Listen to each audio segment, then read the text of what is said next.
What's good, players? Loki season 2 has finally dropped. Y'all know I've been anticipating this show. It's my favorite Disney Plus show and also widely regarded, and correctly so, as the best Disney Plus Marvel has to offer, at least in terms of a show. Now, Disney Plus has been asking for rounds of body blows the way they're raising their prices again. I'm having to use the famous peak performance technique to watch my damn Netflix now, guys. But to their credit, they are now releasing these shows at a reasonable hour, like 8 Central Standard, instead of 2 a.m. Who knows? Maybe they have a lot to do during the week and only have a certain amount of time to edit, and they use all of their free time they do get to get this content out at the detriment of their own sanity or more vanity. But the thing is, episode 1 of season 2 just dropped. Now Disney Plus has given me every reason to not watch their shows after the past couple lackluster ones and the ass shit that was Secret Invasion. But this is Loki. That makes all the difference. So I watched it all, and I gotta say, it was pretty good.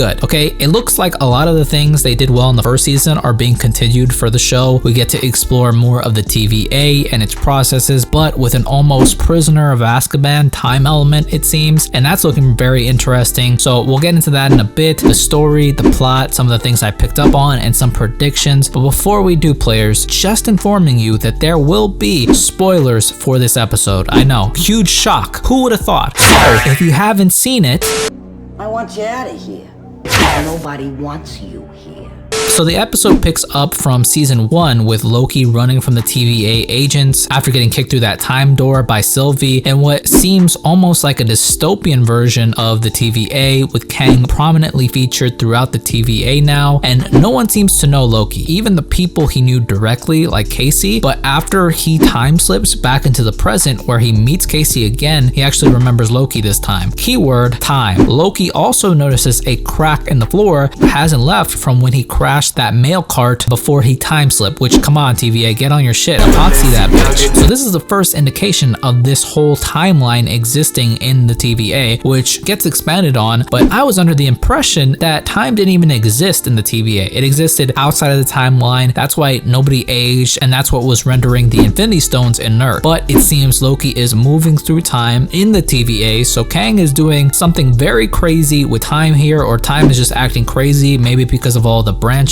but whatever, it's very weird. So it's almost like people have very vague memories of time before, so whatever that mind wipe they do at the TVA is seems to be malfunctioning. Like when Mobius takes us to Ouroboros for help with Loki's time slipping, and he mentions it had been 400 years since Mobius had visited him, but Mobius seems to like not be able to quite remember or recall these interactions, and even seems to bring up things that might not have even happened, but Obi seems to remember some things. And before this, we see that when Loki would slip into the past, he got pieces of this like grand change in the TVA, with Kang and Renslayer having a conversation about the interdimensional war, until he slips back into the present, into the war room where everybody is currently at, debating whether they should, cut off and prune more branches or they should stop. And when Loki starts to slip in front of Obi, he meets the past Obi, and through talking to him lets him know what's happening, so that in the present he understands, and he has the extractor already ready for him and what he needs to do to resync back into time and stop the time slipping. And it's not clear, but it's almost implied that Obi knows this only because of Loki and his time slipping condition. So it's a little odd, it's a little confusing. I know all this time talk is crazy, it's convoluted, but basically Obi shows them the loom where they attempt to fix Loki's time slipping condition and retrofit it to handle the branching, so they don't have to do any more pruning. So with this, Loki seems to slip into the future, and while Mobius ventures out to start up the extractor, Loki has yet to prune himself, which causes Obi, for the sake of the TVA, to commence the closing of the blast doors. Now, I have no idea why Loki took so long, especially after being threatened with being lost to time forever. I mean, he could just be on his Sigma grind set, and he's just trying to disappear for a year without telling anyone, but it's almost as if he knows more than he's letting on, or he has some kind of premonition. It feels like he knows something that's going on that we just don't know yet. Basically, some unknown person does prune Loki Loki right when Sylvie seems to have found him, and after hearing a mysterious phone ring. Again, in a very Prisoner of Azkaban way, I think there are several things that we see that have been planted that will take on new meaning or have been specifically made to occur due to time interference by maybe future versions of certain characters. You know, I have a feeling the person that prunes Loki is Loki, because if you look at any of the trailers, I think past this episode, there are still certain scenes that I've seen in the trailers where Loki is still time slipping. So could that be the Loki that we're seeing? Just another Loki that is still dealing with time slipping. Who knows? Maybe it just didn't work. A lot of this, again, is just very, very complicated, very confusing. To be able to make time work in a believable way in media is hard, but I have faith this show can do it right. The episode ends with Loki getting resynced and the TVA splitting into almost two factions, with some trying to maintain order by assembling weapons and heading out to prune branches, and B-15 being totally opposed to killing any more people and refusing to do any more prunes. And we do get a post-credit scene of Sylvie popping into Roxton, Oklahoma, a nod to her comic inspiration, but this is where the whole McDonald's tie-in comes through with her getting a job at McDonald's. Well, basically, players, I can't really think of anything that I hated in this episode. I don't think it's perfect, but I think it's very good. It doesn't skip a beat from the last season to now. It doesn't seem to waste our time and gets right into addressing time slipping and the tracking down of Sylvie, all while setting up for the threat Kang will eventually be, which everyone is saying they did such a better job at making him an actual threat here than Quantumania. And everyone would be right, okay? Quantumania just executed Kang in such a dogshit way. Jonathan Majors, for the most part, carried, but everything else that Peyton Reed had him do was just complete ass water, okay? He did badass shit, but Peyton Reed, we're gonna have to go some rounds of body blows, okay?